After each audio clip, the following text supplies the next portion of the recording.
এই শোনো না, আমাদের অন্ধবিশ্বাস চ্যানেলটি যারা এখনো সাবস্ক্রাইব করেননি, প্লিজ সাবস্ক্রাইব করে দাও।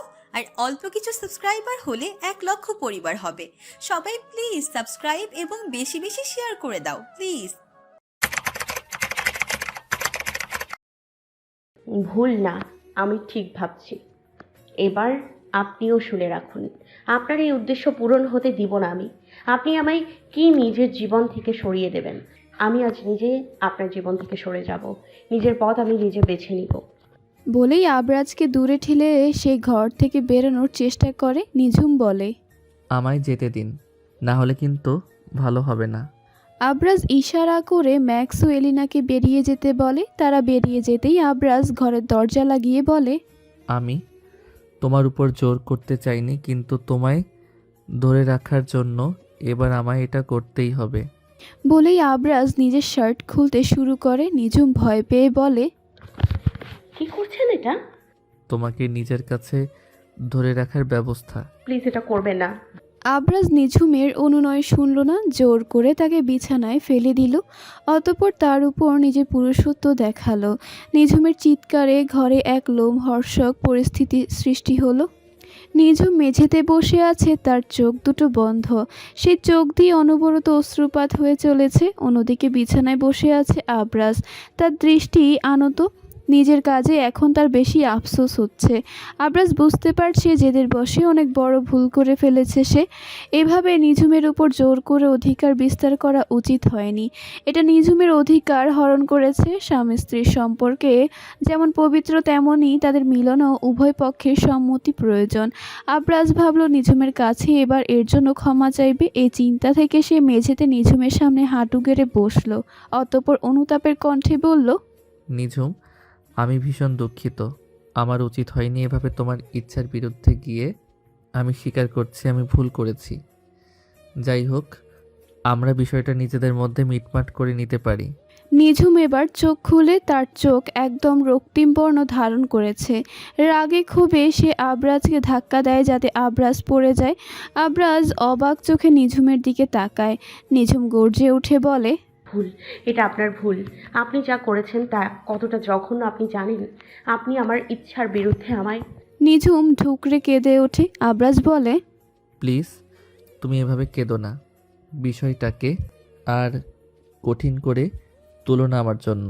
নিঝুম উঠে দাঁড়ায়, চোখের জল মুছে বলে, অনেক সহ্য করেছি আমি, আর না। একে তো আপনি আমার সাথে প্রতারণা করেছেন, তার উপর আপনি আমার ইচ্ছার বিরুদ্ধে জোরপূর্বক আমার সাথে শারীরিক সম্পর্ক করেছেন। এটা হতে পারে যে আপনি আমার স্বামী, কিন্তু শারীরিক সম্পর্কের ক্ষেত্রে উভয় ক্ষেত্রে সম্মতি প্রয়োজন। তার থেকে বড় কথা, আমাদের সম্পর্ক তো আর 4-5টা দম্পতির মতো নয়। আমাদের সম্পর্কটা কেমন সেটা আপনিও জানেন। তবু আপনি কিভাবে এত নীচ, এতটা জঘন্য কাজ করলেন? আবরাজ বলে, আমি সব কিছু ঠিক করে দেব। আমি তোমার সাথে তোমার সাথে সংসার করতে চাই নিঝুম। আমরা চাইলেই আমাদের সম্পর্কটা ঠিক করে নিতে পারি।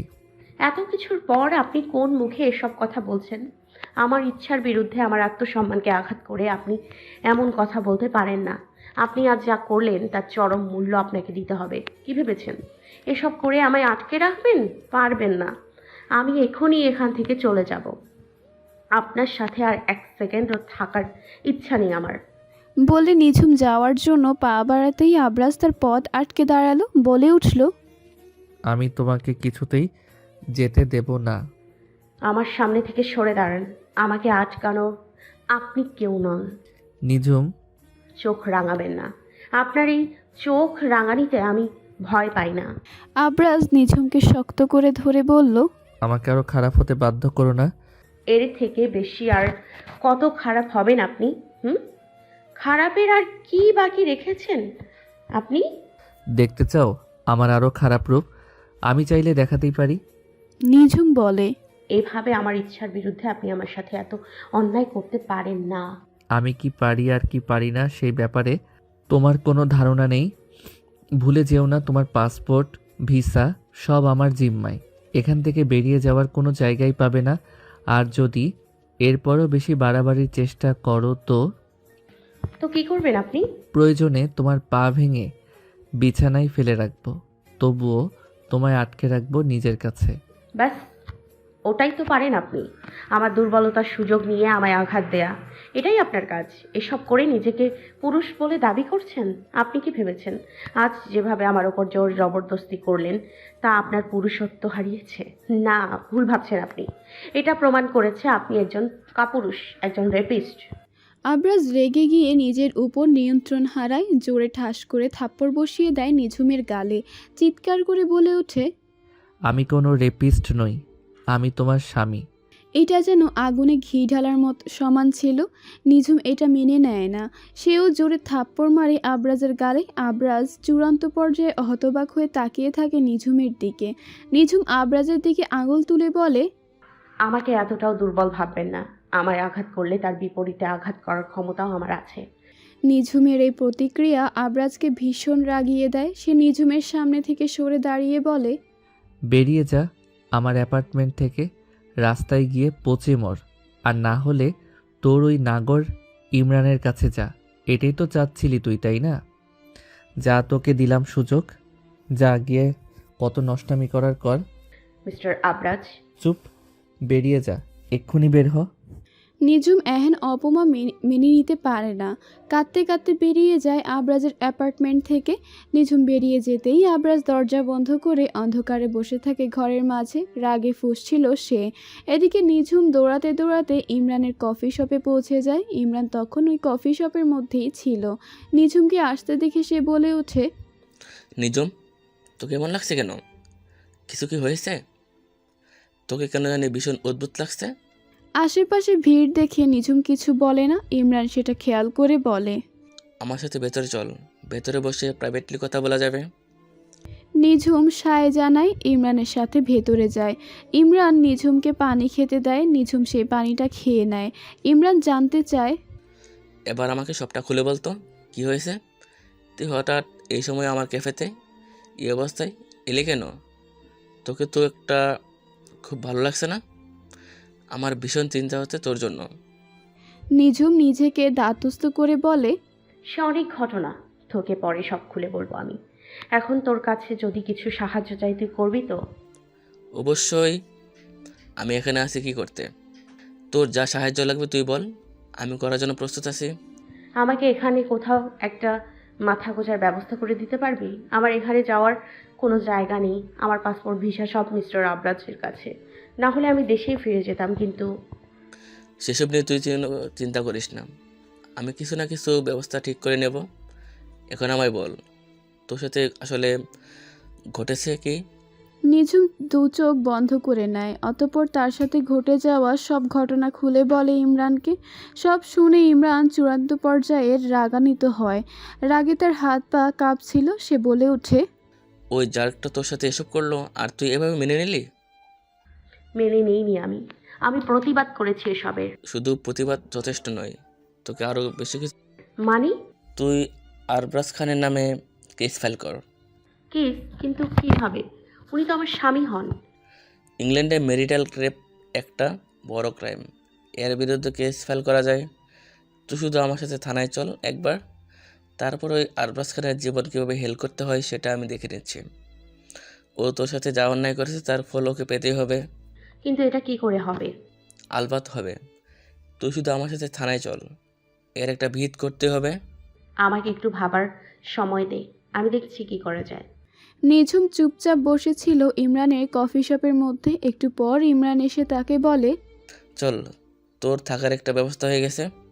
নিঝুম দীর্ঘশ্বাস ফেলে উঠে দাঁড়িয়ে বলে, আচ্ছা তুই যা, আমি আসছি। বলেই নিঝুম পা বাড়াতে যাবে এমন সময় তার সামনে এসে দাঁড়ায় আবরাজ। হঠাৎ করে আবরাজকে এই সময় নিজের সামনে দেখে নিঝুম অবাক হয়ে যায়। ইমরানও আবরাজকে এখানে আশা করেনি। আবরাজ এসেই নিঝুমের হাত শক্ত করে ধরে বলে, এখানে আর কোনো ড্রামা চাই না, চুপচাপ আমার সাথে বাসায় ফিরে চলো, সেখানে বসে সব কথা হবে। নিঝুম নিজের হাত ছাড়ানোর চেষ্টা করে বলে, ছাড়ুন আমায়, আমি আপনার সাথে কোথাও যাব না। আবরাজ নিঝুমের হাত আরও শক্ত করে ধরে বলে, আমি বলছি তো আমি চাই না কোনো সিন ক্রিয়েট করতে, আশা করি তুমি আমার কথাটা বুঝবে। এরই মধ্যে ইমরান এগিয়ে এসে বলে, এই থামুন, আপনি আপনি এভাবে নিজের উপর জোর করতে পারেন না। ও একজন ইন্ডিপেন্ডেন্ট হিউম্যান। আবরাজ ইমরানকে চোখ রাঙিয়ে বলে। আমি তোমাকে আগেও বলেছি আমাদের দুজনের মাঝে এসো না, এটা আমাদের পার্সোনাল ব্যাপার। পার্সোনাল? আপনি নিজুমের সাথে প্রতারণা করবেন, আর উপর জোর জবরদস্তি করবেন, ওকে এসল্ট করবেন, আর বলবেন এটা পার্সোনাল ব্যাপার? শুনে রাখুন, এটা বাংলাদেশ নয়, এটা ইউকে। এখানকার আইন অনেক স্ট্রিক্ট। বেশি বাড়াবাড়ি করলে আপনাকে জেলের ভাত খাওয়ানো আমার কাছে 2 মিনিট ব্যাপার। আবরাজ নিঝুমকে ছেড়ে দিয়ে ইমরানের কলার চেপে ধরে বলে। কি বললে তুমি? আমাকে জেলের ভাত খাওয়ানোর ভয় দেখাচ্ছ? প্রয়োজনে তোমায় আমি শেষ করে দেব। আমায় এমন ভয় দেখানোর স্পর্ধা করবে না। আমার ক্ষমতা সম্পর্কে তোমার কোনো ধারণা নেই। নিঝুম আবরাজ ও ইমরানের মাঝখানে দাঁড়িয়ে বলে। আপনারা এসব ঝামেলা করা বন্ধ করুন। ইমরান, তুই শান্ত হ, আমি ওনার সাথে বুঝে নিতে পারবো। আবরাজ বলে উঠল। শুনলে তো নিঝুম কি বলল? আশা করি তুমি বুঝতে পেরেছ আমাদের সম্পর্কটা অন্য ধরনের। নিঝুম এবার আবরাজকে বলল। তবে এটাও মনে রাখবেন, আমি আপনার সাথে ফিরে যাব না। এই ব্যাপারে জোর করবেন না। ইমরান বলে। তুই এই লোকটার জালে ফাঁসিস না। এই লোকটা তোর সাথে অনেক অন্যায় করেছে, তুই এসবের জবাব চাইবি না? তারপর কোন মুখে ওনার সাথে কথা বলিস? তোর তো উচিত ওনার সাথে ওনার নামে কেস করা। আবরাজ এবার ইমরানকে থাপ্পড় বসিয়ে দেয়। ইমরান হতবাক। নিঝুম আবরাজকে বলে। ওকে ছেড়ে দিন আপনি। ওর সাহস কিভাবে হয় তোমাকে এমন উস্কানি দেবার? আমি ওর কথায় নাচবো এতটাও বোকা আমি না। আমার নিজস্ব মতামত বলে তো কিছু একটা আছে। এখন বলুন, আপনি কি বলবেন? আবরাজ একটা দীর্ঘশ্বাস ফেলে বলে। তুমি যদি বাংলাদেশে ফিরে যেতেই চাও তাহলে তোমার সব পাসপোর্ট, ভিসা, সব কিছুর ব্যবস্থা আমি করে দেব। তুমি চলো আমার সাথে। নিঝুম বলে। যদি আপনি আমাকে যাওয়ার ব্যবস্থা করে দেন তাহলে ঠিক আছে, আমি যাব আপনার সাথে। তবে আপনাকে কথা দিতে হবে যে আপনি যত তাড়াতাড়ি সম্ভব আমায় বাংলাদেশে যাওয়ার ব্যবস্থা করে দেবেন। আবরাজ নিঝুমের কথা শুনে মাথা নাড়িয়ে বলে। আমি যত তাড়াতাড়ি সম্ভব তোমার সিলেটে ফেরার ব্যবস্থা করে দেব, কিন্তু যতদিন তুমি এই লন্ডনে আছো ততগুলো দিন তোমার দায়িত্ব আমার। তাই তুমি আমার সাথে চলো। ইমরান নিঝুমের উদ্দেশ্যে বলে। তুই ওনার সাথে কথা বলিস না নিজম। এই লোক আবারও নিজের সাথে তোকে নিয়ে গিয়ে তোর উপর প্রভাব বিস্তারের চেষ্টা করবে। তুই আমার কথা শোন, আমি তোর এখানে থাকার ব্যবস্থা করে দিয়েছি। তোর যতদিন ইচ্ছে তুই থাক, তারপর আমি দেখছি কীভাবে এই লোক তোর পাসপোর্ট, ভিসা নিজের জিম্মায় রাখে। আমি সব এনে দেবো তোকে। আবরাজ আবারও ইমরানের উপর চড়াও হতে গেলেই নিঝুম আবরাজকে আটকে বলে। আমি তো বলছি আমি আপনার সাথে যাব। আপনার আর কোনো ঝামেলা করার দরকার নেই। চারিদিকে অনেক মানুষ দেখছে, এসব ঠিক হচ্ছে না।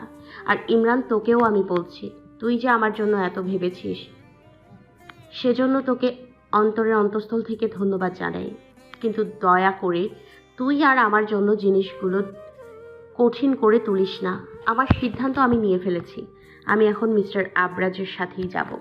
তুই প্লিজ আর কোনো বাধা দেওয়ার চেষ্টা করিস না। আমি পরে তোর সাথে যোগাযোগ করব। বলেই সে আবরাজকে বলে। চলুন তাহলে।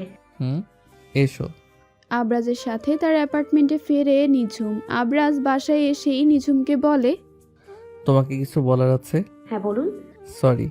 Sorry for everything. নিঝুম গম্ভীর স্বরে বলে। সরি বলেই কি সব সমস্যার সমাধান হয়ে যায়? জানি আমি যা করেছি তার জন্য হয়তো সরি যথেষ্ট নয়, কিন্তু আমি মন থেকে ক্ষমা চাইছি। সব কিছুর ক্ষমা হয় না মিস্টার আবরাজ। যাই হোক, আমি চেষ্টা করব আপনাকে যতটা পারি ক্ষমা করার। আপনি এখন বলুন, আমি কবে সিলেট যাচ্ছি? আচ্ছা, আমাদের সম্পর্ককে কি একটা সুযোগ দেওয়া যায় না? আপনি কিন্তু আমায় সিলেটে ফেরানোর কথা বলেই এখানে নিয়ে এসেছেন। আশা করি আপনি নিজের কথা রাখবেন। এতটা নিষ্ঠুর হয়েও না, সম্পর্কটাকে একটা সুযোগ দাও না। নিঝুম বলে। না, আমার পক্ষে তা সম্ভব না। আবরাজ একটা দীর্ঘ শ্বাস ফেলে বলে। বেশ, আমি আর তোমায় জোর করব না। তুমি যা চাও তাই হবে। তোমার লন্ডন থেকে সিলেট ফিরে যাওয়ার ফ্লাইটের ব্যবস্থা আমি করছি। তুমি যদি চাও তাহলে তাই হোক। এমন সময় এলিনা ম্যাক্স সেখানে চলে আসে। এসেই ম্যাক্স বলে। এখন তোমাদের কোথাও যাওয়া হবে না। নিঝুম তাদের দিকে তাকায়, অবাক স্বরে বলে। মানে? এলিনা এগিয়ে এসে বলে, আপাতত তোমাদের কিছুদিন আমাদের সাথে যেতে হবে। আগামী পরশু মানে রবিবার আমার আর ম্যাক্সের বিয়ে। আশা করি তোমরা দুজন আমাদের বিয়েতে থাকবে।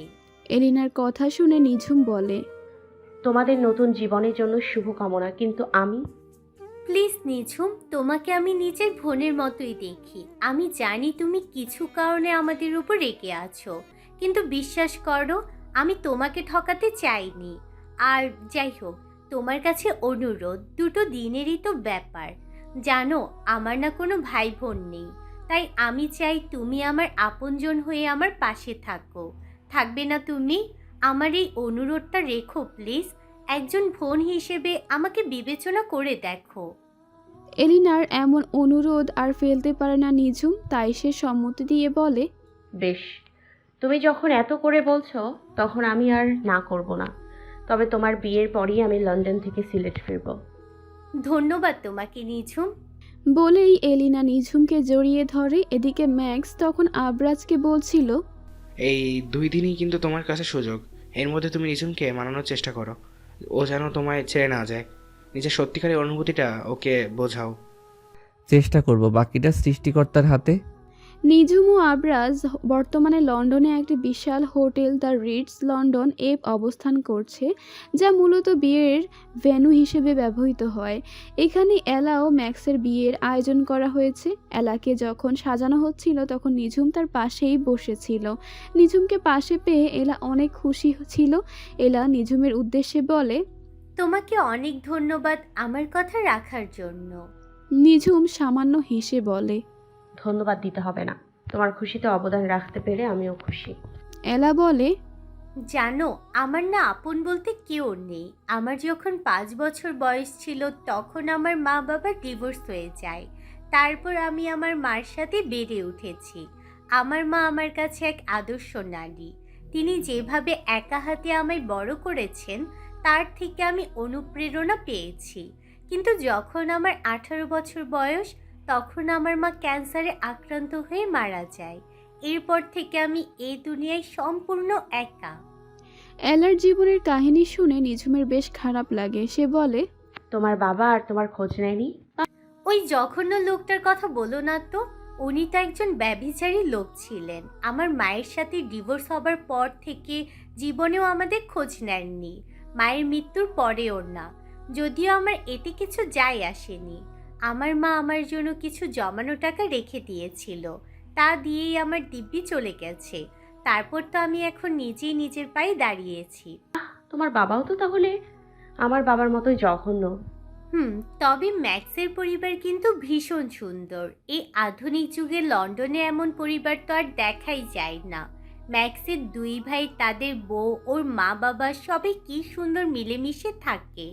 এমন একটা পরিবার পেয়ে আমি সত্যি ভীষণ লাকি। ঠিক বলেছো তুমি। আচ্ছা, তোমাকে আর ম্যাক্সকে তো আমি সব সময় বন্ধুই ভাবতাম। তোমাদের মাঝে যে এমন কিছু চলছিল সেটা তো বুঝিনি। এলা সামান্য হেসে বলে, আমরা নিজেও এতগুলো দিন আমাদের সম্পর্কটা বুঝতে পারিনি। তবে কিছুদিন আগে হঠাৎ করে ম্যাক্স আমাকে জানায় ওর নাকি আমার প্রতি অদ্ভুত অনুভূতি আছে। যদিও ও এটা বলার সময় ড্রাঙ্ক ছিল, তাই আমি ওর এ কথাকে খুব একটা পাত্তা দেই না। কিন্তু পরদিন আবারও আমাকে একই কথা বলে।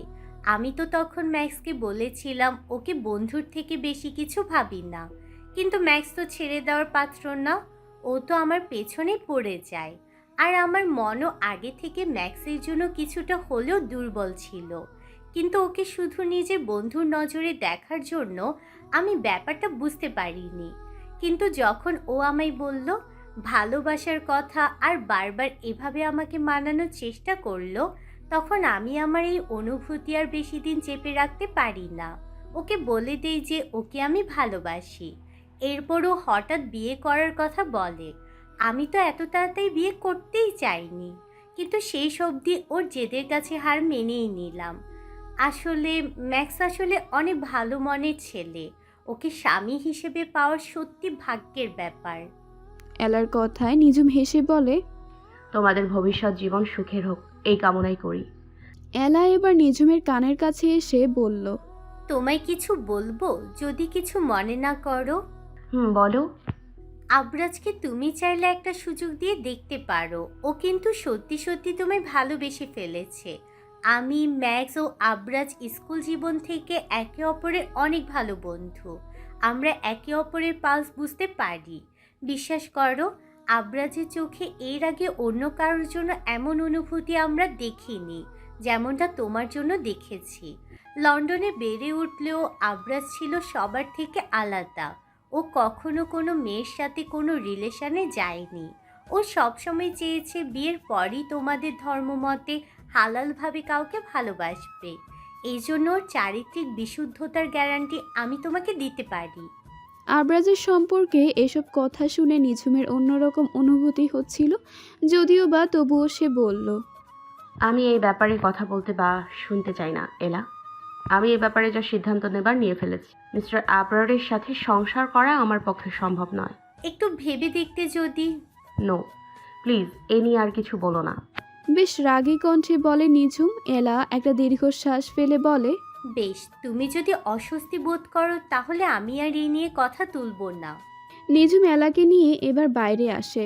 এলার সাজ কমপ্লিট, বাইরে বিয়ের প্রস্তুতি করা হয়েছে। এলা একটি লম্বা গাউন পরেছে নিজের বিয়ে উপলক্ষে। অন্যদিকে ম্যাক্সও সাদা ফর্মাল শার্টের উপর কালো কোট ও টাই পরেছে, যেমনটা লন্ডনে বিয়ের সময় পরা হয়।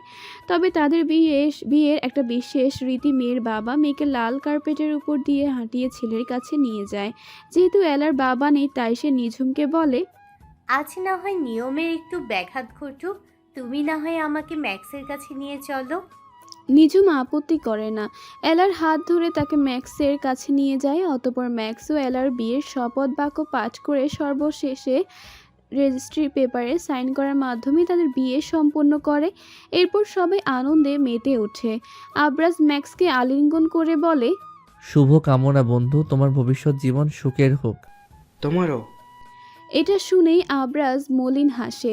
ম্যাক্স বলে, আমিও তো আমার ভালোবাসা মানুষটার মন জয় করে তাকে নিজের করে নিলাম। এবার তোর পালা। তুই এবার গিয়ে তোর বউয়ের মান ভাঙা, তাকে নিজের করে রাখার চেষ্টা কর। তাই করব। Best of luck. বলেই ম্যাক্স এলার কাছে চলে যায়। দুজনে মিলে কিছু সুন্দর মুহূর্ত কাটায়। এদিকে নিঝুম এক কোণে দাঁড়িয়েছিল। আবরাজ তার কাছে আসে।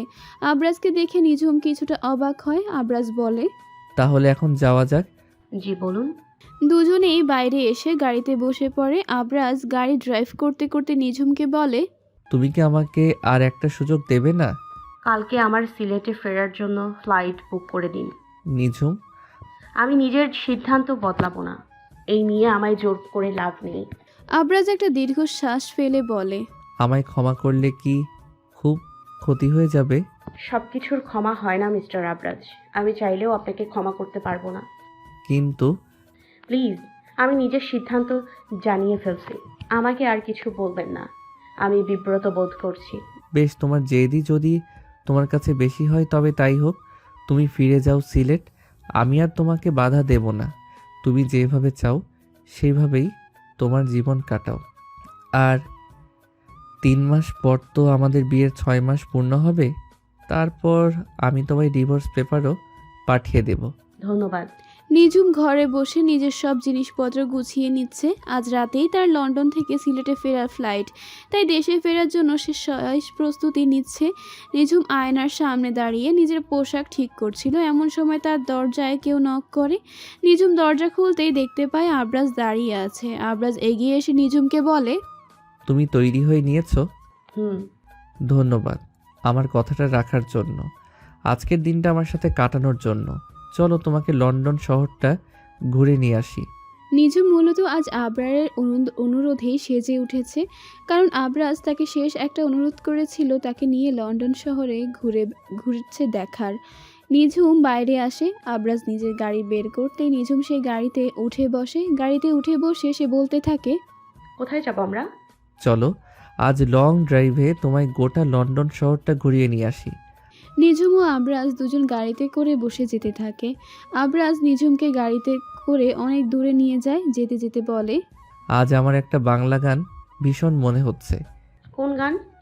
এই পথ যদি না শেষ হয় তবে কেমন হতো তুমি বলো তো। নিঝুম কিছু বলার মতো খুঁজে পায় না। আবরাজ নিঝুমকে বলে, তবে আমাদের পথ চলা বুঝি আজকে এখানেই শেষ হবে, তাই না? হয়তো। নিঝুম কথাটা বলে মাথা নিচু করে নেয়। আবরাজ নিঝুমকে বলে, শুরুর দিকে তোমার এই জেদটাই আমার ভালো লাগতো না, তবে তোমার এই জেদটা আমি বুঝতে পেরেছি। তুমি এটাই চাও তো, যাতে করে নিজের মতো করে নিজের জীবন কাটাতে পারো, নিজে একা একাই স্বাবলম্বী হতে চাও। বেশ, তুমি যেন সফল হতে চাও সেই কামনাই করি। সাবধানে ড্রাইভ করুন। অসুবিধা নেই, আমার অভ্যাস আছে। নিঝুম জানালা দিয়ে লন্ডনের রাস্তা দেখতে থাকে। চারদিকে সৌন্দর্য, উঁচু উঁচু দালান কোঠা। আবরাজ নিঝুমকে বলে, জানো, এই লন্ডনে আমার অনেক স্মৃতি জড়িয়ে। আমি এই লন্ডনে মামির হাত ধরে প্রথম স্কুলে আসি। লন্ডনে আমার জীবনের অনেক সুন্দর সময় কাটিয়েছি। তবে সিলেটে আমার জন্মভূমিতে ফিরে গিয়ে আমি এমন কিছু পাই যা আমার কাছে সব থেকে দামি ছিল। তুমি অনেক ভালো একটা মেয়ে। তোমায় প্রথমে আমি ভুল বুঝেছিলাম, সেই সময় আমারও কিছু ভুল ছিল, তবে আমার পরিস্থিতিটাও তখন ঠিক ছিল না। এসব কথা বলে কোনো লাভ নেই।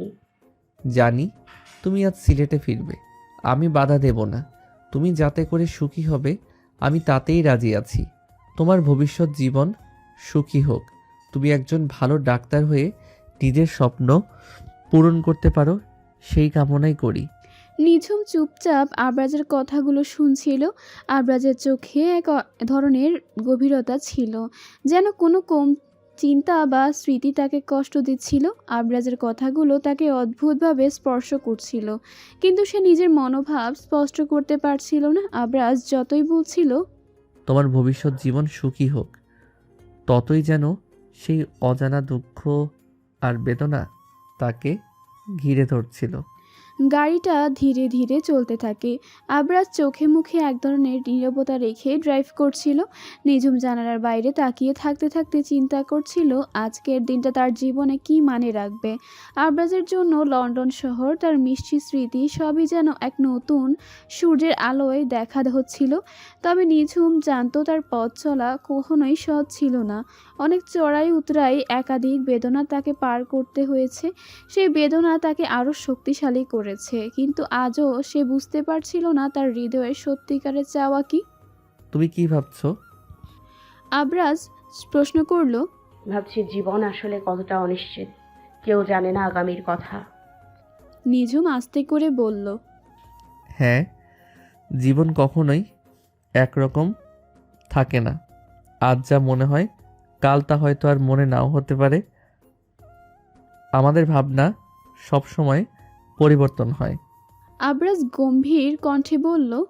গাড়ি এক জায়গায় থেমে গেল। আবরাজ পেছন ফিরে দেখল আমরা কোথায় এসে দাঁড়ালাম? নিঝুম জানালা দিয়ে বাইরে তাকালো। তাদের গাড়ি একটা পার্কের কাছে দাঁড়িয়েছিল, যেখানে অনেক পরিবার ও তরুণ তরুণী ঘুরছিল। চারদিকে সবুজ ঘাস, ফুলের গন্ধ, আর দূরে দেখা যাচ্ছিল লন্ডনের উজ্জ্বল আলোকমালা। নিঝুম কিছুক্ষণ চুপ করে রইল, এরপর বলল, এই জায়গাটা খুব সুন্দর। হ্যাঁ, এটা আমার খুব প্রিয় জায়গা। এখানে আসলে মনটা কিছুটা শান্ত লাগে। তারা দুজনই পার্কের মধ্যে হাঁটতে শুরু করলো। নিঝুম আর আবরাজ একসঙ্গে চলতে থাকলো, তবে তাদের মাঝে কোনো কথোপকথন ছিল না। শুধু নিঝুমের মনে হচ্ছিল পৃথিবীটা বড়, কিন্তু তার ভেতরে কিছু নিঃসঙ্গতা, কিছু কষ্ট জমে থাকতো। এমন সময় হঠাৎ করে নিঝুমের ফোন বেজে ওঠে। নিঝুম দেখে ইমরান ফোন দিয়েছে। নিঝুম এটা দেখে আবরাজের দিকে তাকায়।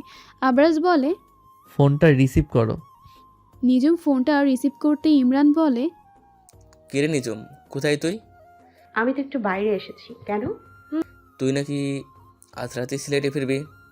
তেমনই কথা আছে। ও, তাহলে যাওয়ার আগে একবার অন্তত আমার সাথে দেখা করে যা। তোর সাথে অনেক কথা বলার আছে আমার। কি কথা? তুই আয় আমার কফি শপে, তারপর বলছি। বেশ। বলেই নিঝুম ফোনটা রেখে দেয়। আবরাজ নিঝুমকে জিজ্ঞেস করে, কে ফোন দিয়েছিল? ইমরান? হুম। কি বলল? ও আমার সাথে দেখা করতে চাইছে। বেশ, চলো, আমি তাহলে তোমাকে পৌঁছে দিচ্ছি। আপনার কোনো আপত্তি নেই? আপত্তি করার জন্য তো অধিকার থাকা লাগে। আমার কি তোমার উপর কোনো অধিকার আছে? আবরাজের এই কথা যেন নিঝুমের বুকে তীরের মতো বিদ্ধ করে। তারা দুজন আবার গাড়িতে উঠে বসে। আবরাজ নিঝুমকে নিয়ে গিয়ে ইমরানের কফি শপের সামনে নামিয়ে দেয়। নিঝুম কফি শপে ঢুকিতেই দেখতে পায় ইমরান অস্থিরভাবে পায়চারি করছিল। নিঝুমকে দেখেই সে বলে, তুই এসেছিস? হুম। এখন বল তো কি হয়েছে, হঠাৎ এইভাবে আমায় ডাকলি কেন? তুই ভেতরে চল, এখানে সবার সামনে কথা বলা যাবে না। ভেতরে রুমটা আছে, ওখানে বসা কথা বলি। আচ্ছা।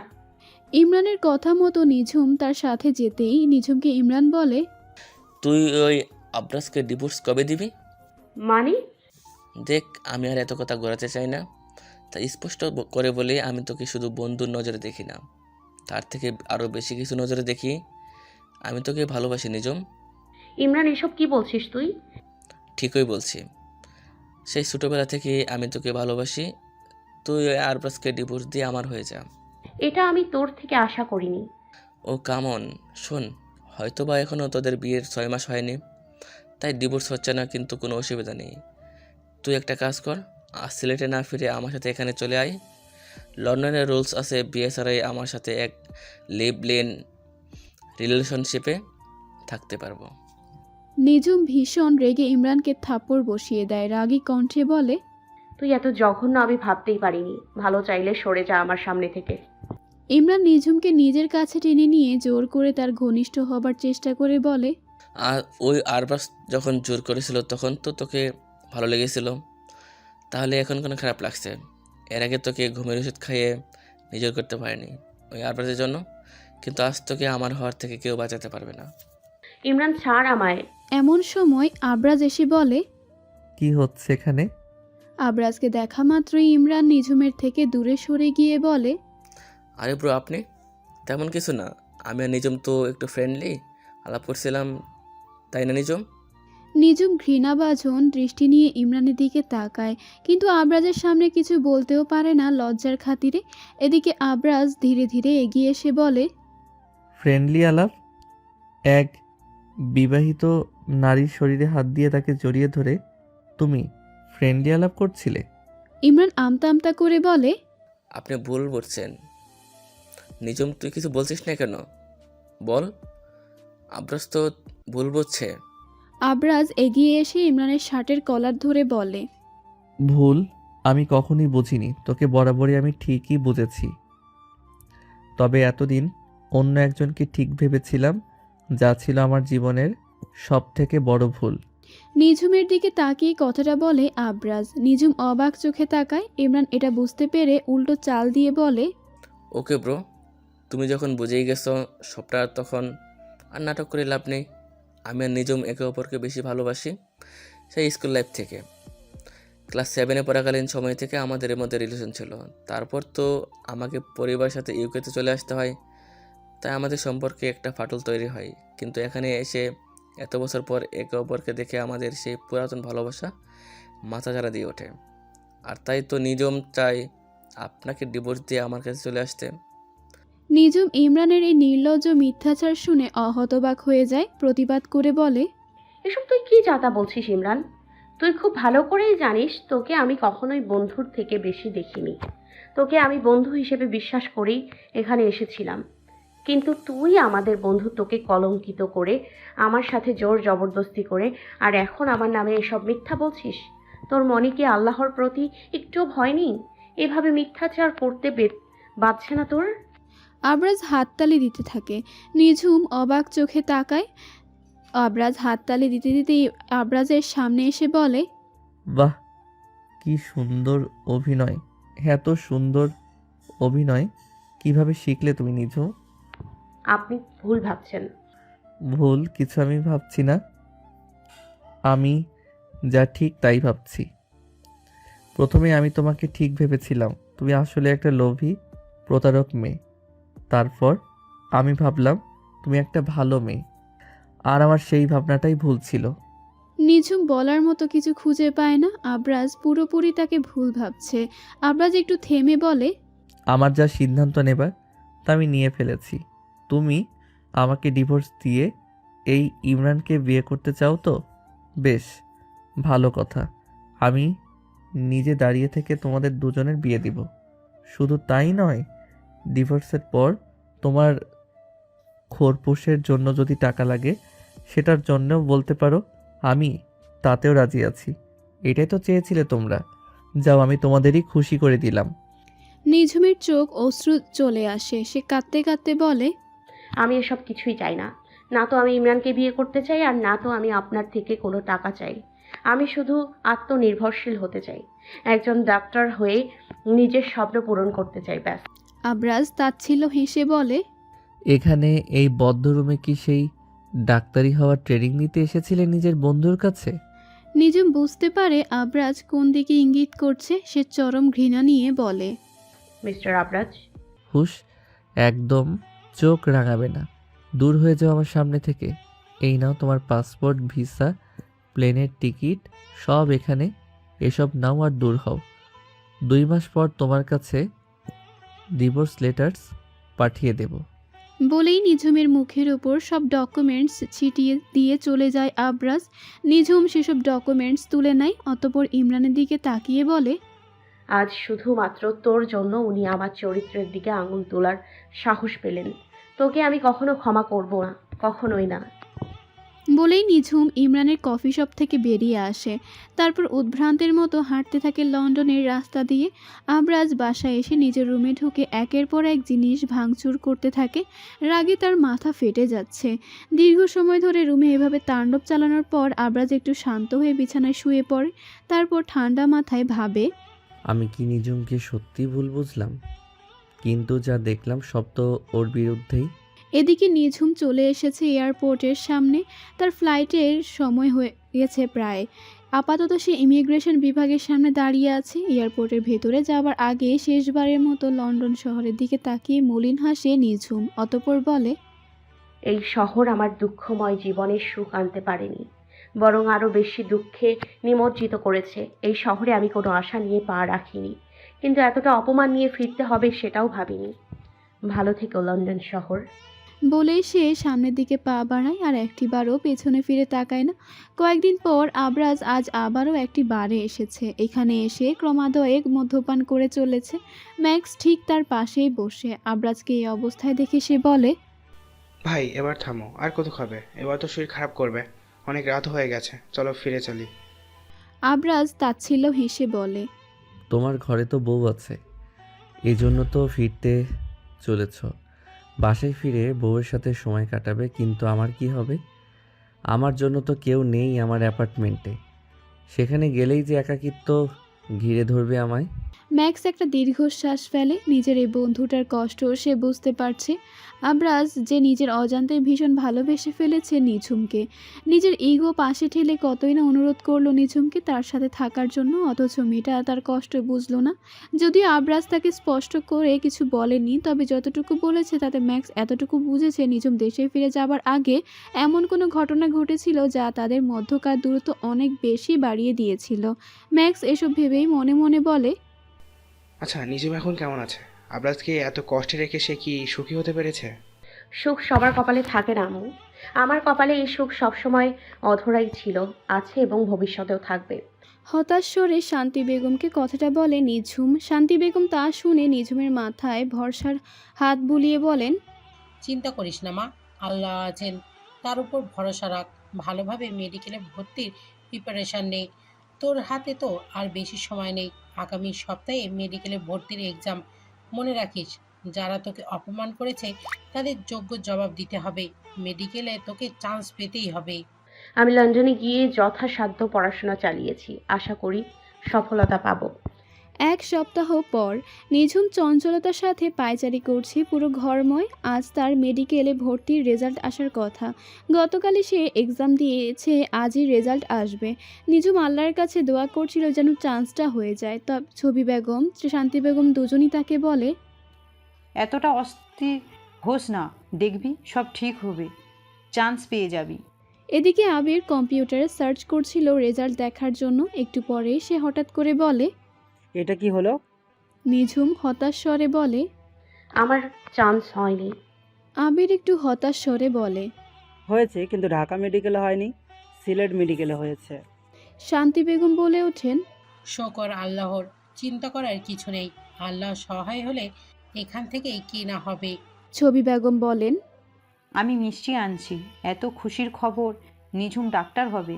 এদিকে নিঝুম বলে, এবার আমি সবাইকে জবাব দিব যারা সারাটা জীবন আমায় অপমান করে গেছে। নিঝুমের জীবনে এই কয়দিনে অনেক পরিবর্তন এসেছে। লন্ডন থেকে আসার পর আজ 1 মাসের কাছাকাছি হতে চলল।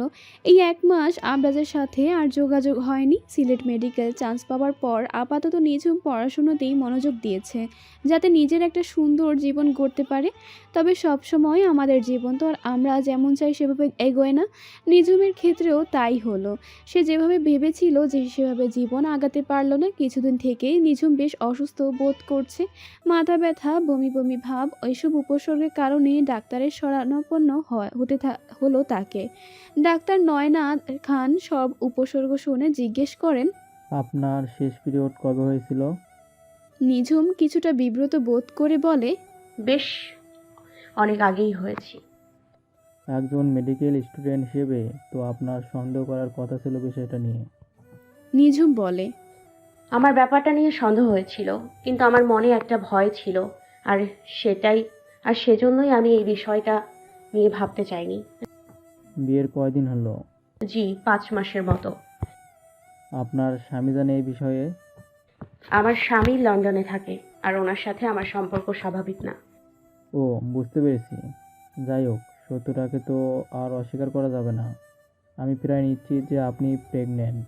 বাকিটা তো রিপোর্ট আসলেই জানা যাবে। নিঝুম একটা দীর্ঘশ্বাস ফেলে। এই ভয়টাই সে পাচ্ছিল। জীবনে এমন একটা মোড় আসবে সেটা সে চিন্তাও করতে পারেনি। আল্লাহর কাছে কত অনুরোধ করেছে এমনটা যাতে না হয়, কারণ যেখানে এই সম্পর্কের মূল্য নেই সেখানে একটা নতুন প্রাণের আগমনে তো পরিস্থিতি আরও জটিল আকার ধারণ করবে। নিঝুম এসব ভেবেই দুশ্চিন্তাগ্রস্ত ছিল। এমন সময় একজন নার্স নিঝুমের রিপোর্টটা নিয়ে আসে। ডাক্তার নয়না খান রিপোর্টটা দেখে দীর্ঘশ্বাস ফেলে বলেন, যা ভেবেছিলাম তাই সত্য, আপনি প্রেগনেন্ট। নিঝুম পুরোপুরি ভাষাহীন হয়ে পড়ে, বলার মতো কিছুই খুঁজে পায় না।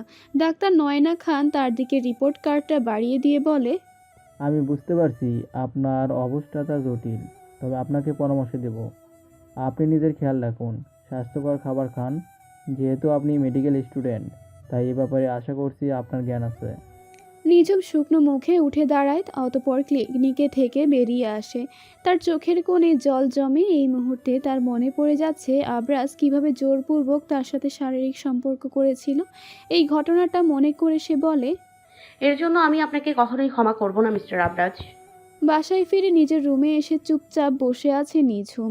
শান্তি বেগম নিঝুমের পাশেই তার রিপোর্ট হাতে নিয়ে বসে আছেন। মা হিসেবে নিঝুমের কষ্টটা তিনি বুঝতে পারছেন, তাই তিনি বলেন, এখন কি সিদ্ধান্ত নিবি তুই? এ ব্যাপারে কিছু ভেবেছিস? নিঝুম বলে, ভাবার কি আছে? এই বাচ্চাটা আমার, আমি সেটা অস্বীকার করতে পারবো না। এই বাচ্চাটা আমি রাখবো এবং নিজের পরিচয়ে এই বাচ্চাটাকে বড় করব। কি বলছিস? ভেবে বলছিস তো তুই নিঝুম? এই সমাজে একটা বাচ্চাকে বাবার পরিচয় ছাড়া বড় করবি তুই? তাছাড়া আমি কি করব বলো আম্মু? আমার মনে হয় তোর আবরাজের সাথে এই বিষয় নিয়ে কথা বলা উচিত। যত যাই হোক, এই বাচ্চা তো আবরাজেরই, ওরও তো একটা দায়িত্ব আছে। তোমার মনে হয় উনি এই বাচ্চার দায়িত্ব নেবেন? উনি তো আমাকেই মেনে নিতে চাননি। হ্যাঁ, কিন্তু বাচ্চাকে তো মানতে পারে। নিঝুমের মনে পড়ে যায় আবরাজের বলা শেষ কথাগুলো। সেসব ভেবে সে মনে মনে বলে, ওনাকে যদি আমি এই বাচ্চার ব্যাপারে জানাই, তাহলে নিশ্চয়ই উনি এটাই সন্দেহ করবেন যে এই বাচ্চাটা ওনার নয়, এই বাচ্চাটা ইমরানের। উনি তো আমাকে দুশ্চরিত্রা বলেই দিয়েছেন। এখন আর যাই হোক, এই বিষয় নিয়ে ঘাটাঘাটি করে আমি নিজের বাচ্চার দিকে কোনো আঙুল ওঠাতে দেব না। আমি কিছুতেই এটা মেনে নিব না যে আমার বাচ্চাকে জারজ বলা হবে। তাই নিঝুম তার মায়ের উদ্দেশ্যে বলে, আমি আমার সিদ্ধান্ত নিয়ে ফেলেছি, এই বাচ্চাটাকে আমি একাই মানুষ করব। বলেই সে রুম থেকে বেরিয়ে যায়। শান্তি বেগম নিঝুমের যাওয়ার দিকে তাকিয়ে বলেন, তুই যত যাই বলিস না কেন, এসব তোর আবেগের কথা। আমি বাস্তবতাটা বুঝি রে, তাই তোকে কোনো ভুল পথে পা বাড়াতে দেব না। তোর মা হিসেবে তোর ভালো চিন্তাই আমাকে করতে হবে। এমন ভাবনা থেকে শান্তি বেগম ছবি বেগমের সাথে কথা বলতে যান। ছবি বেগম তখন বসে টিভি দেখছিলেন। শান্তি বেগমকে দেখেই তিনি টিভি বন্ধ করে বলেন, শান্তি, তুমি? আচ্ছা, নিঝুমের কি খবর গো? ওনার ডক্টর দেখাতে গেল, ডাক্তার কি বলল? অনেক বড় খুশির খবর আছে আপা, আপনি দাদি হতে চলেছেন। ছবি বেগম অবাক হয়ে বলেন, বাহ, এটা তো অনেক খুশির খবর। আমি আগেই জানতাম একসাথে থাকলে ওদের মধ্যকার সব কিছু ঠিক হয়ে যাবে। আল্লাহ যা করে ভালোর জন্যই করে। আমার মনে হয় ওদের মধ্যে সব ঠিক হয়েছিল, তারপর আবার কোনো ভুল বোঝাবুঝি হয়েছিল। নিঝুম তো আমাদের কিছু খুলে বলেনি। আমি একটা কাজ করি, আবরাজকে খুশির খবরটা দিয়ে দিই। জি আপা, আপনি আবরাজকে একটা ফোন দিন, আমি ওর সাথে কথা বলবো। ওরা দুজনেই অনেক জেদি, আমাদেরকে ওদের বোঝাতে হবে। হুম। ছবি বেগম আবরাজকে কল দেন। আবরাজ তখন সবে মাত্র বার থেকে ফিরেছে। সে তখনও মদ্যপ ছিল। নেশার ঘোরে তার মাথা ঘুরপাক খাচ্ছিল নিঝুম ও ইমরানের একত্র অবস্থায় ঢেকে ফেলার ঘটনাটা। এমন সময় তার ফোন বেজে উঠতে সে বিরক্ত স্বরে বলে, এত রাতে কে ফোন করলো? ধুর। ফোনটা কোনো রকমে রিসিভ করতেই বিপরীত দিক থেকে ছবি বেগম বলেন, আবরাজ, কেমন আছো তুমি? ভালো, আপনি? আমিও আলহামদুলিল্লাহ ভালো। শান্তি বেগম বলেন, আপা, আমায় ফোনটা দিন, আমি একটু আবরাজের সাথে কথা বলি। আচ্ছা ঠিক আছে আবরাজ, এই নেই তোর শাশুড়ি তোর সাথে কথা বলবে। শান্তি বেগম ফোনটা হাতে নিয়েই বলেন, আবরাজ, শুনতে পাচ্ছ আমার কথা? পাচ্ছি। আমি নিঝুমের মা বলছি। দেখো বাবা, আমি জানি তোমাদের বিয়েটা যে অবস্থায় হয়েছে সেটা স্বাভাবিক ছিল না। এই নিয়ে তোমাদের মধ্যে ঝামেলা হওয়াটাই স্বাভাবিক, কিন্তু বিয়ে তো একটা পবিত্র সম্পর্ক, এটাকে তো আর অস্বীকার করা যায় না। তাই তোমরা যদি তোমাদের মধ্যে সব সম্পর্ক ঠিক করে নিতে, আর তোমাদের ভবিষ্যৎ। আবরাজের নেশা তখন বাড়ছিল। তার উপর নিঝুমের নাম শুনে মাথায় রাগও চড়ে বসে। সে বলে ওঠে, আপনার ওই দুশ্চরিত্রা মেয়ের সাথে আমি সংসার করব এটা কিভাবে ভাবলেন? কী সব বলছো তুমি বাবা? আমার মেয়ে এমন নয়। আপনার মেয়ে কেমন সেটা আমি নিজের চোখে দেখেছি। অন্য একটা ছেলের সাথে ওকে আমি একটা বদ্ধ রুমে ঘনিষ্ঠ অবস্থায় দেখেছি, আর আপনি এসেছেন আপনার সেই মেয়ের হয়ে দালালি করতে। শান্তি বেগমের বুকের বাঁ পাশে হঠাৎ প্রচণ্ড ব্যথা অনুভূত হয়। তিনি বলেন, না, আমার মেয়ে এমন না। আপনার মেয়ে এমনই, ও একটা চরিত্রহীন, একটা ব্যভিচারী মেয়ে। ছবি বেগম শান্তি বেগমের দিকে খেয়াল করে বলেন, কি হয়েছে তোমার শান্তি, হঠাৎ এমন করছো কেন? এদিকে শান্তি বেগম প্রচণ্ড ঘামতে থাকেন। তার বুকের ব্যথা বাড়তে থাকে। তার মেয়েকে নিয়েই তো আর আশা ছিল। সব হারিয়ে এই মেয়েকে নিয়েই বাঁচার স্বপ্ন দেখেছিলেন। তার চরিত্র সম্পর্কে এমন কথা তার সহ্য হয় না। শান্তি বেগম বুকে হাত দিয়ে পড়ে যান মাটিতে। নিঝুম এদিক দিয়েই যাচ্ছিল।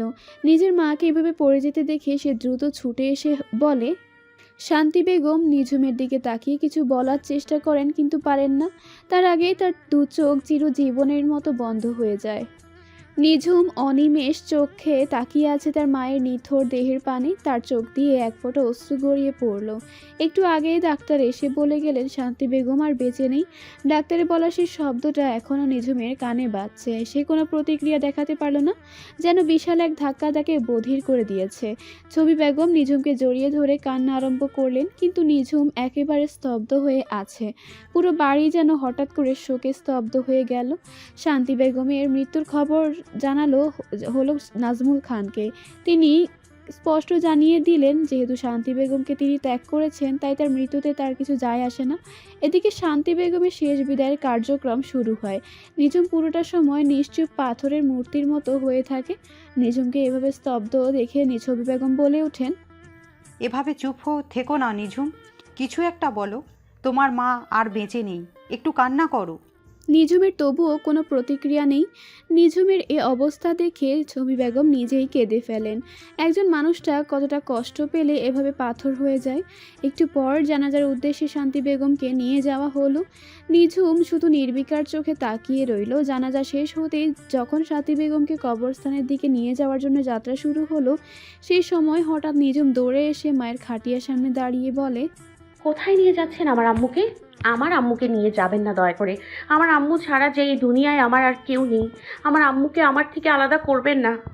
আলমগীর খান শান্তি বেগমের খাটিয়া বহন করছিলেন। তিনি নিঝুমের উদ্দেশ্যে বলেন, এমন পাগলামো করো না নিঝুম, তোমার আম্মু মারা গেছে, এটা সত্যটা তোমায় মেনে নিতে হবে। কেউ চিরকাল বেঁচে থাকে না। নিঝুম বলে, না, আমার আম্মু আমাকে ছেড়ে যেতে পারেন না। ভুল বলছেন আপনারা। আমার আম্মুকে আমার থেকে আলাদা করবেন না, নিয়ে যাবেন না আমার আম্মুকে। ছবি বেগম সহ তাদের পাড়া প্রতিবেশী আরও কিছু মহিলা এসে নিঝুমকে টেনে নিয়ে কাছে আসে। নিঝুম বাচ্চাদের মতো কাঁদতে কাঁদতে আহাজারি করতে থাকে। ছবি বেগম তাকে থামানোর জন্য নিঝুমকে নিজের বুকে জড়িয়ে ধরে বলে, শান্ত হও নিঝুম, আল্লাহ তোমায় এই শোক সহ্য করার ক্ষমতা দিক। নিঝুম কাঁদতে কাঁদতে ওখানেই জ্ঞান হারায়। রাতের বেলা ছবি বেগম নিঝুমের সামনে ভাতের থালা নিয়ে দাঁড়িয়ে আছেন।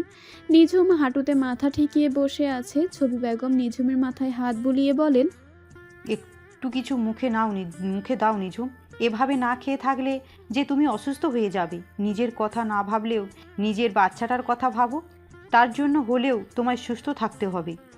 নিঝুম মাথাটা তুলে বলে, আম্মু কিভাবে পারলো আমায় এভাবে ছেড়ে যেতে? আম্মু কি জানে না সে ছাড়া আমার আর কেউ নেই? এটা তুমি কি বলছো নিঝুম? আমরা কি তোমার কেউ নই? নিঝুম হাঁ করে তাকিয়ে থাকে ছবি বেগমের পানে। ছবি তুলতে নিঝুমের মুখের সামনে ভাত ধরে বলেন, এই ভাতটুকু খেয়ে নাও। এই অবস্থায় না খেয়ে থাকলে তো চলবে না। নিঝুম চোখের জল মুছে ভাতটুকু খেয়ে নেয়। ছবি বেগম বলেন, এই তো ভালো মেয়ের মতো কথা শুনছো। এমন সময় আবির হুইলচেয়ারে করে এগিয়ে এসে বলে, আম্মু, আবরাজ ভাইয়া কল করেছিল। আমি আবরাজ ভাইয়াকে কাকির মৃত্যুর ব্যাপারে বললাম। ও সব শুনে ভাইয়াকে ভীষণ অস্থির লাগছিল।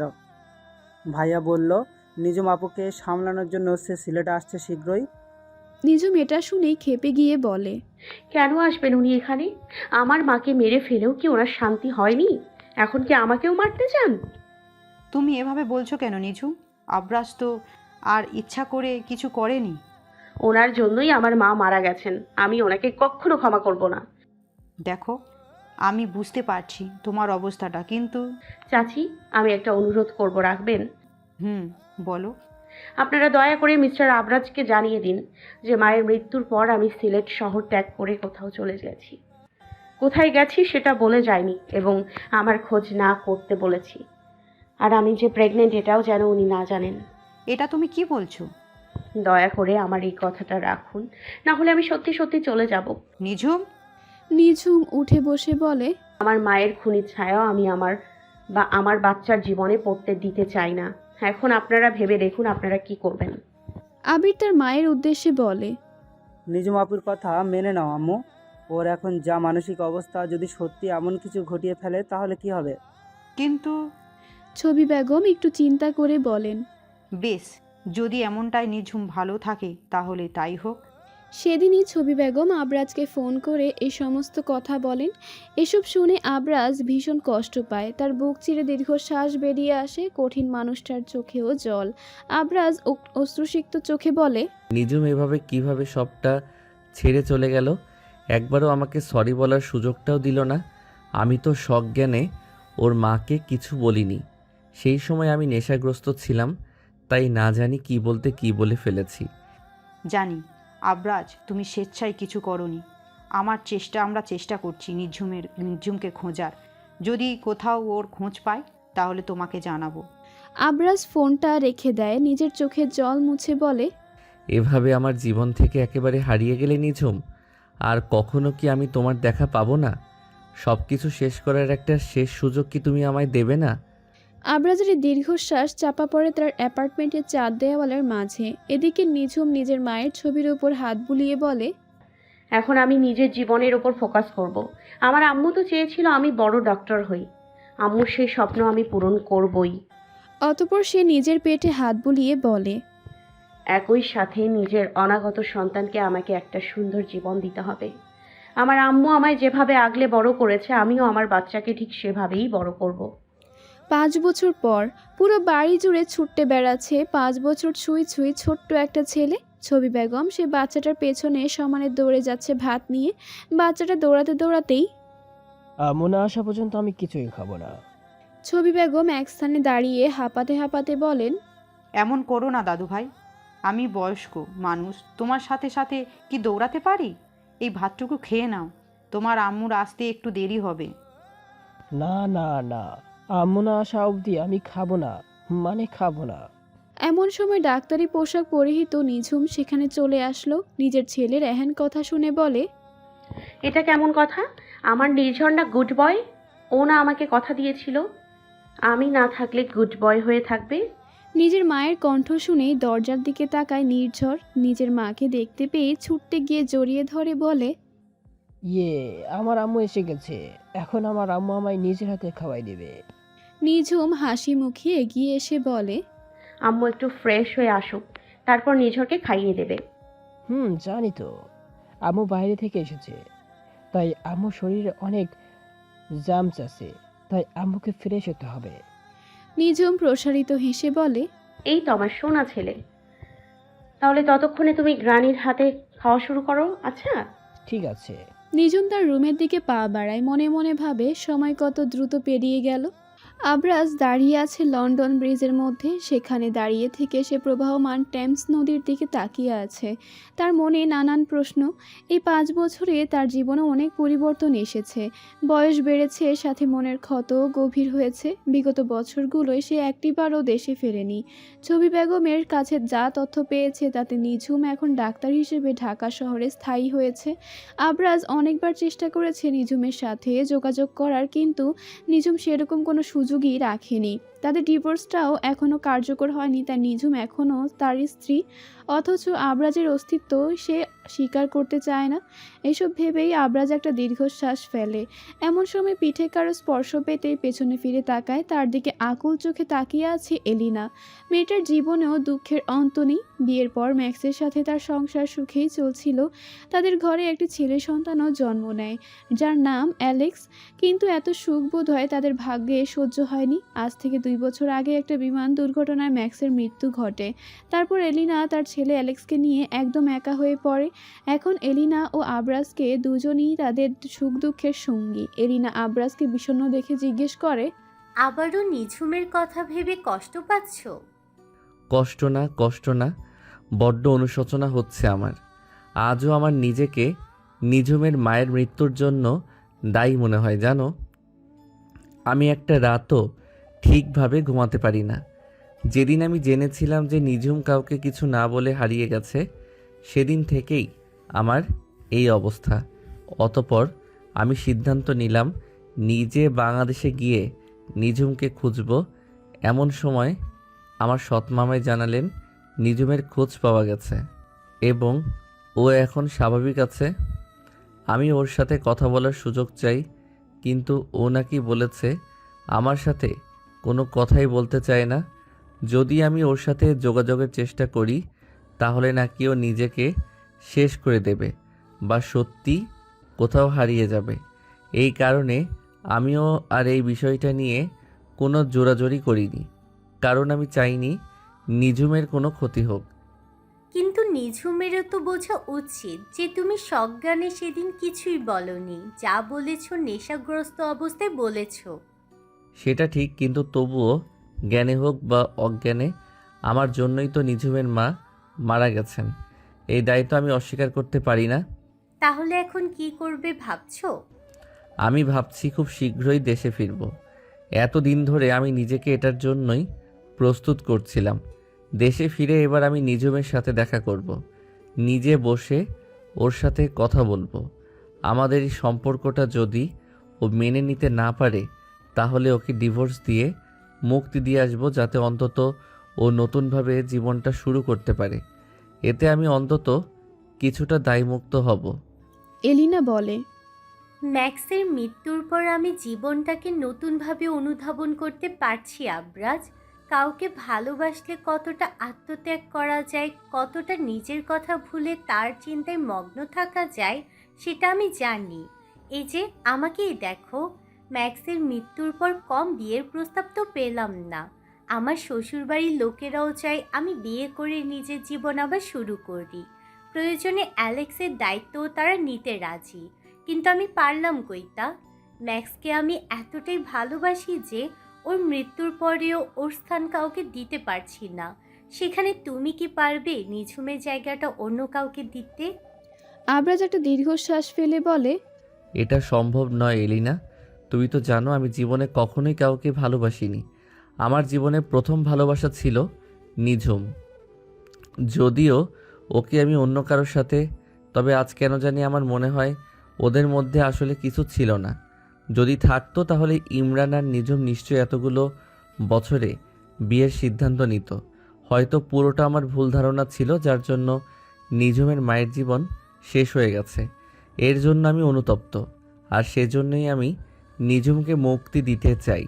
কিন্তু আমি হয়তোবা নিঝুমের ভালোবাসা থেকে কখনো মুক্তি পাবো না। তবে আমি নিজের এই একতরফা অনুভূতির জালে ওকে আটকে রাখতে চাই না। আমি ওকে মুক্ত করে দিয়ে বাকি জীবনটা একাই কাটিয়ে দেব। এলিনা বুঝতে পারে আবরাজ আর সে একই পথের পথিক। ভালোবাসাকে হারিয়ে সারা জীবন একা থাকা প্রতিজ্ঞা তাদের দুজনেরই। নিঝুম তার ছেলে নির্ঝরকে খাইয়ে দিয়ে অতঃপর নিজেও একটু খেয়ে নিল। এর মধ্যে সে নির্ঝরকে ঘুম পাড়িয়ে দিয়ে তার মাথায় হাত বোলাতে লাগলো। এমন সময় ছবি বেগম তার কাছে এলো।